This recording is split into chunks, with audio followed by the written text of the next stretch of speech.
श्री स्वामी समर्थ.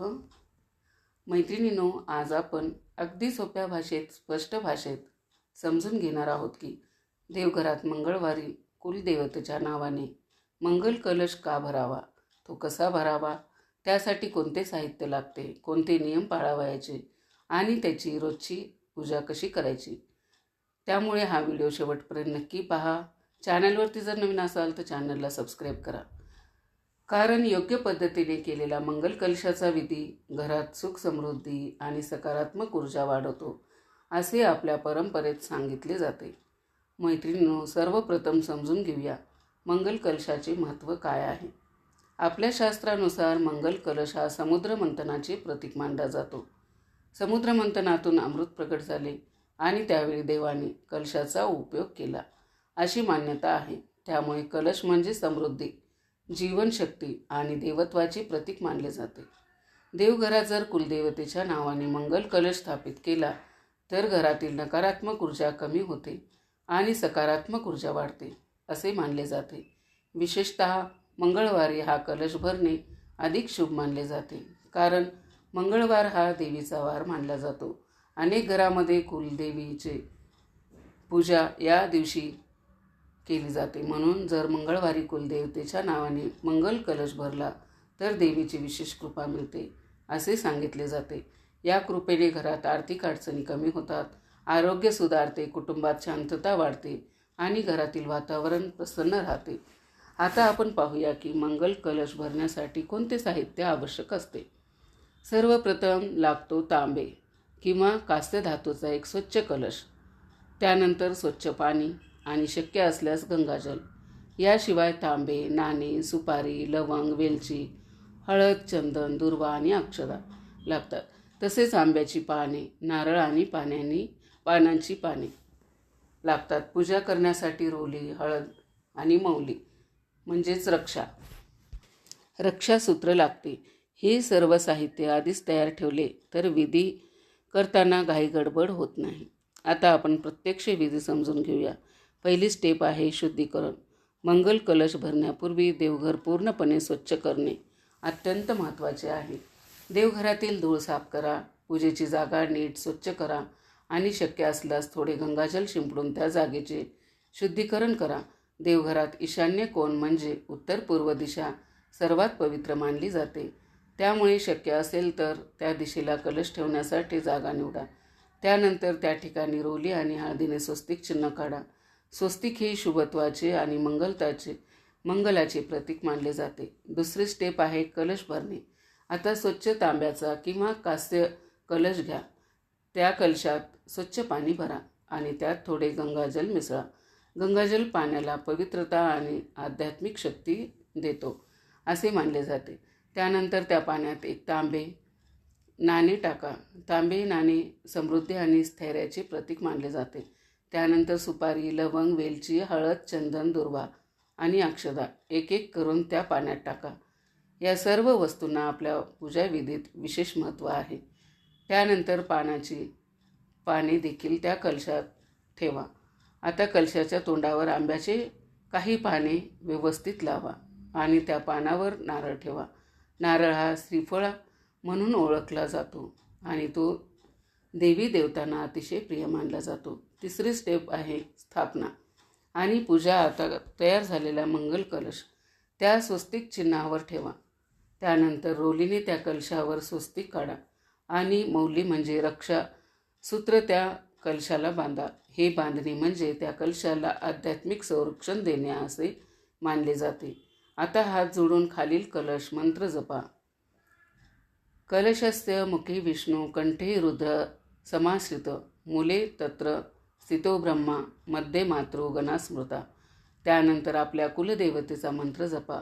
ओम श्री कुलदेवताय नमः हा मंत्र श्रद्धेने जपा. त्यानंतर धूप, दीप आणि नैवेद्य अर्पण करा.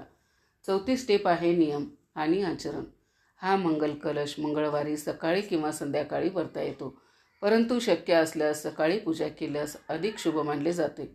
अनेकांना वाटते की कलशातील पाणी रोज बदलावे का, पण शास्त्रानुसार ते रोज बदलण्याची गरज नसते. साधारण आठवड्यातून एकदा ते पाणी बदलले तरी चालते. पूजा करताना तांबूल म्हणजे पानाचा विडा अर्पण केल्यास अधिक शुभ मानले जाते.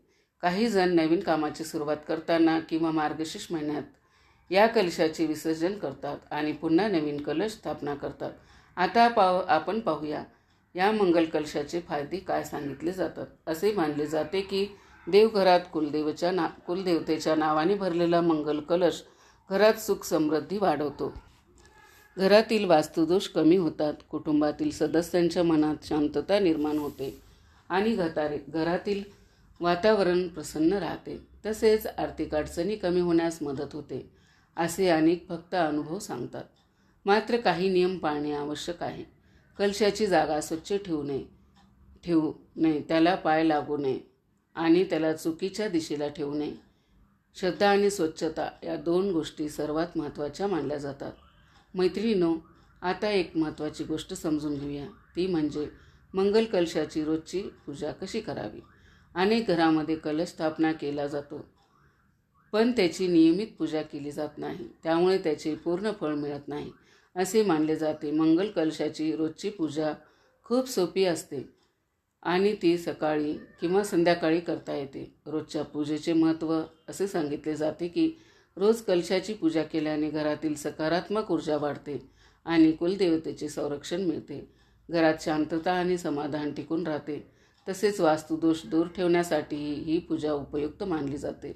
दैनिक पूजेसाठी लागणारे साहित्य आहे अगरबत्ती, कापूर, दिवा, रोली, हळद, अक्षदा, फुले, तांबूल म्हणजे पान, सुपारी, लवंग, वेलची आणि नैवेद्य म्हणून फळे किंवा मिठाई. दैनिक पूजेची पद्धत अगदी सोपी आहे. सर्वप्रथम देवघरात दिवा लावा, त्यानंतर मंगल कलशाला अगरबत्ती आणि कापूर ओवाळा. रोली आणि हळदीने त्या कलशावर छोटा स्वस्तिक काढा आणि अक्षदा अर्पण करा. त्यानंतर हात जोडून कुलदेवतेचा मंत्र जपा. ओम कुलदेवताय नमः हा मंत्र श्रद्धेने जपा. शक्य असल्यास 108 वेळा जप करा. मंत्र जप झाल्यानंतर तांबूल अर्पण करा आणि नमस्कार घाला. त्यानंतर नैवेद्य दाखवा आणि थोडा प्रसाद सर्वांनी घ्या. दैनिक पूजेत काही सोपे नियम पाळणे देखील महत्त्वाचे असते. कलशातील पाणी रोज बदलण्याची गरज नसते, आठवड्यातून एकदा बदलले तरी पुरेसे असते. कलश नेहमी स्वच्छ ठेवावा आणि त्याभोवतीलची जागा देखील स्वच्छ असावी. असेही सांगितले जाते की जर एखाद्या घरात सलग 21 दिवस मंगल कलशाची श्रद्धेने पूजा केली तर विशेष आध्यात्मिक फळ मिळू शकते.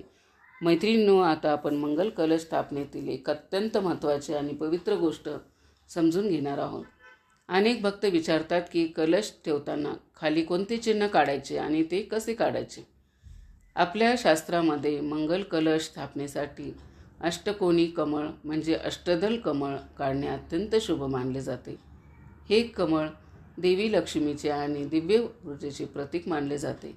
जेव्हा देवघरात अष्टदल कमळ काढून त्यावर मंगल कलश स्थापित केला जातो तेव्हा त्या ठिकाणी सकारात्मक ऊर्जा वाढते असे मानले जाते. तसेच घरातील वातावरण अधिक पवित्र आणि प्रसन्न राहते. म्हणून जर शक्य असेल तर मंगल कलश ठेवण्यापूर्वी अष्टदल कमळ काढणे अत्यंत शुभ मानले जाते. आता आपण पाहूया हे अष्टदल कमळ काढण्यासाठी कोणते साहित्य लागते. सर्वप्रथम लागते रोली म्हणजे कुंकू, त्यानंतर हळद किंवा चंदनाची पेस्ट, अक्षदा म्हणजे साबूत तांदूळ जे तुटलेले नसतात आणि देवघरातील एक स्वच्छ चौकोनी जागा निवडायची असते. शक्य असल्यास ईशान्य कोण म्हणजे उत्तर पूर्व दिशा. आता हे अष्टदल कमल कसे काढायचे ते अगदी सोप्या पद्धतीने समजून घेऊया. सर्वप्रथम आधार तयार करा. देवघरातील ईशान्य कोण नीट स्वच्छ करा. त्या जागेवर रोली हळदीने एक मोठं वर्तुळ काढा. साधारण 5 ते 7 इंच व्यासाचा गोल काढला तरी पुरेसा असतो. हा गोल म्हणजे कमळाचा आधार असतो. त्यानंतर दुसरी स्टेप म्हणजे 8 दल म्हणजे 8 पाने तयार करणे. त्या वर्तुळाच्या आत 8 समान रेषा काढायच्या. त्यामुळे 8 त्रिकोण भाग तयार होतात आणि ते कमळाच्या उमललेल्या पानासारखे दिसतात. त्या प्रत्येक दलाला रोलीने हलकासा रंग भरावा. त्यामुळे अष्टदल कमळ सुंदर दिसते आणि त्याचे शुभत्व अधिक वाढते असे मानले जाते. तिसरी स्टेप म्हणजे कमळाचा मध्यभाग तयार करणे. या वर्तुळाच्या मध्यभागी एक छोटे वर्तुळ काढा. या भागाला कमळाची नाभी असे म्हणतात. त्या नाभीमध्ये अक्षदा म्हणजे साबूत तांदूळ ठेवा. लक्षात ठेवा की अक्षदा तुटलेले नसावेत, कारण तुटलेल्या अक्षदा अमंगल मानले जातात. त्यानंतर त्या मध्यभागी एक छोटे स्वस्तिक चिन्ह काढा. स्वस्तिक हे मंगल आणि शुभत्वाचे प्रतीक आहे. यानंतर चौथी आणि सर्वात महत्त्वाची स्टेप म्हणजे कलश स्थापना. जे अष्टदल कमळ आपण काढले आहे त्यांच्या अगदी मध्यभागी भरलेला मंगल कलश ठेवायचा असतो. असे केल्याने कलश स्थापना पूर्ण मानली जाते. मैत्रिणींनो, तिथे एक छोटी टीप सांगते. जर अष्टदल कमळ चंदनाने काढले तर ते जास्त वेळ टिकते आणि देवघरात सुगंधही राहतो. तसेच अक्षदा नेहमी साबूत असावेत, कारण तुटलेली अक्षदा शुभ मानले जात नाहीत. असेही मानले जाते की अष्टदल कमळावर स्थापित केलेला मंगल कलश घरातील काही प्रमाणातील वास्तुदोष कमी करण्यास मदत करतो. आता आणखीन एक महत्त्वाचा प्रश्न अनेक भक्त विचारतात की मंगल कलशातील पाणी किती दिवसांनी बदलावे. मैत्रिणींनो, काही जण रोज पाणी बदलतात, पण शास्त्रानुसार रोज पाणी बदलणे आवश्यक नसते. मंगल कलशातील पाणी साधारणतः आठवड्यातून एकदा बदलणे पुरेसे मानले जाते. विशेषतः मंगळवार किंवा शुक्रवार या दिवशी पाणी बदलणे अधिक शुभ मानले जाते. तसेच अमावस्या आणि पौर्णिमेला देखील पाणी बदलावे तर चांगले मानले जाते. पाणी बदलताना काही नियम पाळणे देखील आवश्यक आहे. हे जुने पाणी असते ते वाया टाकू नये. ते पाणी तुळशीच्या रोपाला किंवा एखाद्या झाडाला अर्पण करावे. त्यानंतर कलश स्वच्छ करून त्यात पुन्हा स्वच्छ पाणी भरावे आणि शक्य असल्यास त्यात थोडे गंगाजल मिसळावे. त्यानंतर सुपारी, लवंग, वेलची, हळद आणि इतर साहित्य पुन्हा टाकावे. असे केल्याने कलशाची पवित्रता टिकून राहते असे मानले जाते. आता आणखीन एक महत्त्वाची गोष्ट समजून घेऊया. जर कलशावर ठेवलेला नारळ खराब झाला किंवा त्याला कोंब फुटला तर त्यावेळी त्या कलशाचे विसर्जन करून नवीन कलश स्थापना करणे योग्य मानले जाते. मैत्रिणींनो, आता आपण काही सामान्य चुका समजून घेऊया ज्या अनेक वेळा नकळत केल्या जातात. पहिली चूक म्हणजे लोखंडाचा कलश वापरणे. शक्यतो लोखंडाचा कलश वापरू नये. नेहमी तांबे, माती, चांदी किंवा सोन्याचा कलश वापरणे अधिक शुभ मानले जाते. दुसरी चूक म्हणजे काही जण कलशात चावल किंवा मखाना टाकतात. एक परंपरेनुसार कलशात सुपारी, लवंग, वेलची, हळद, चंदन, दुर्वा, अक्षदा आणि तांबे नाणे टाकणे योग्य मानले जाते. तिसरी चूक म्हणजे अस्वच्छ पाणी वापरणे किंवा साहित्य अपुरे ठेवणे. नेहमी स्वच्छ पाणी आणि शक्य असल्यास गंगाजल वापरावे. तसेच आवश्यक साहित्य पूर्ण असावे. चौथी चूक म्हणजे चुकीची दिशा निवडणे. मंगल कलश शक्य असल्यास देवघरातील ईशान्य कोण म्हणजे उत्तर पूर्व दिशेतच ठेवावा. त्या जागचे गंगाजलाने शुद्धीकरण करावे. पाचवी चूक म्हणजे नारळ किंवा आंब्याची पानं ठेवायचं विसरणे. कलशावर साधारणतः 5 ते 11 आंब्याची पाने ठेवून त्यावर नारळ ठेवणे आवश्यक मानले जाते. तसेच कलशावर स्वस्तिक काढून मौली बांधणे देखील महत्त्वाचे असते. आणखीन एक महत्त्वाचा नियम म्हणजे रोज पाणी बदलू नये. आठवड्यातून एकदा बदलणे पुरेसे असते. तसेच अशुद्ध अवस्थेत पूजा सुरू करू नये. आधी जागेचे आणि मनाचे शुद्धीकरण करणे आवश्यक असते. मैत्रिणींनो, जर आपण या छोट्या छोट्या चुका टाळल्या आणि श्रद्धेने मंगल कलशाची स्थापना केली तर घरात सुख, समृद्धी आणि सकारात्मक वातावरण वाढते असे आपल्या परंपरेत सांगितले जाते. मैत्रिणींनो, आपल्या परंपरेतील प्रत्येक विधीच्या मागे श्रद्धा आणि सकारात्मक भावना असतील तर आपण मनापासून आणि शुद्ध भावनेने हा मंगल कलशाचा विधी केला तर घरात शांतता, समाधान राहते. मैत्रिणींनो, कसा वाटला व्हिडिओ कमेंट करून नक्की सांगा. चॅनलवरती जर नवीन असाल तर चॅनलला सबस्क्राईब करा. शेवटपर्यंत माझा व्हिडिओ ऐकला त्याबद्दल आपल्या सर्वांचे मनापासून आभार. श्री स्वामी समर्थ.